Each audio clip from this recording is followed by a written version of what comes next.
স্বল্প খরচে স্বল্প সময়ে থাইল্যান্ডের পিঙ্ক কাঁঠাল চাষ করে অধিক ফলন ও অধিক লাভের মুখ দেখাচ্ছে নদিয়ার মাঝদিয়ার প্রশান্ত বিশ্বাস।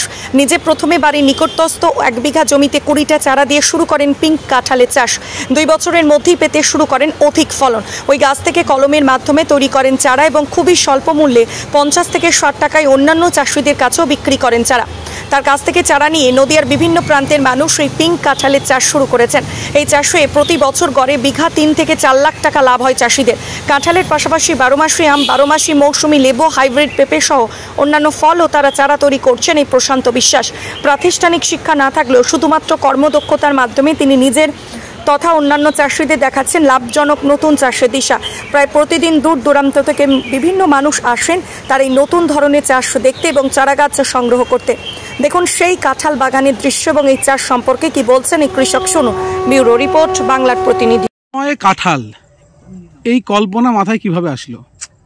আমি এক জায়গায় গেলাম বাংলাদেশের করলে, তা সেইখান থেকে এক টুনি গাছে কাঁঠাল হয়েছে। তা আমি করলাম যে ওই টুনি গাছে কাঁঠাল, তাহলে আমি তো লাগাবো। তা আমি এইসব পিন কাঁঠাল মাটার আমি জানি না, নামও জানি না। তারপর লাগাবি নাকি? আমি বলছি হ্যাঁ, আমার 20খানে গাছ এনে দিয়ে তো। তা 20খানে গাছ আমার 3 বছর আগে নিয়ে এসে দিল, দিয়ে এবারে 5টা অন্যরকম হয়ে গেছে, আর 15টা গাছ ঠিক হয়েছে, ভালো হয়েছে। বছরে কেমন ফলন হয়? এ বছরে এ যদি 2 বছরের মাথায় ধরবে, 3 বছরের মাথায় ধরো কম করো 2-3 হাজার টাকা করে হবে, দেখাই যাচ্ছে। এবার যদি বিঘেতে 80খানে গাছ লাগে, যদি এবার 80খানে গাছ লাগে, যে 3000 টাকায় কত হয়? অন্য ফসলের তুলনায় এটা থেকে লাভবান হচ্ছে? খুব লাভ। এর যদি 5 বছর পরে কত টাকা হবে? 1 বিঘেতে 5 লাখ টাকা হবে। খরচা কেমন হচ্ছে? খরচা কিছুই নেই। এই শুধু কাঁঠালই চাষ করেন নাকি এছাড়া অন্যান্য কোনো ধরনের চাষ? না, আমি আমের চারা আছে, 12 মাসি আম, মালটা সব রকম আছে। 12 মাসি কেউ যদি বাগান করে সেই আমের চারা দেবো আমি। আপনার নাম কি এবং বাড়ি কোথায়? আমার নাম প্রশান্ত বিশ্বাস, গোয়ারিপাড়ায় আমার বাড়ি।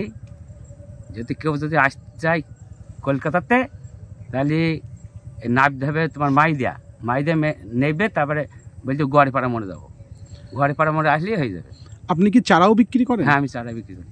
সে মানে আপনার গাছে কাঁঠাল ধরেছে, ওই চারাতে মানে কাঁঠাল ধরবে কি কোনো গ্যারান্টি দিয়ে থাকেন? হ্যাঁ, আমি তো ওই গাছই বেঁধেছি। আপনি তো তুললেন তো বেরিয়ে, ওই গাছেতে তুলেছি, দেখাবেন। সাধারণ মানুষের কেমন সাড়া পাচ্ছেন?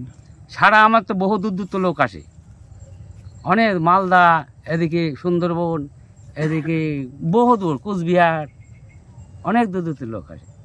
ওরা তো এসে জাতি পারে না, ওরা আবার আমাদেরকে থাকে, ওরা জাতি পারে না। আপনি একজন সাধারণ গ্রাম্য চাষি হয়ে আধুনিক এই চাষে অংশগ্রহণ করেছেন, বাকি চাষিদের উদ্দেশ্যে কি বলবেন?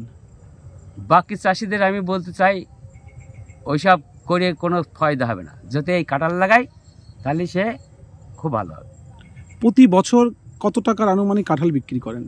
আমি তো এই সবে 8 বছর অল্প হয়ে এলো, এবারে কম করেও এই ঘরে গাছে প্রায় 20-25 হাজার টাকা বিক্রি হয়ে গেছে আমার, আর আনার রয়েছে এখন।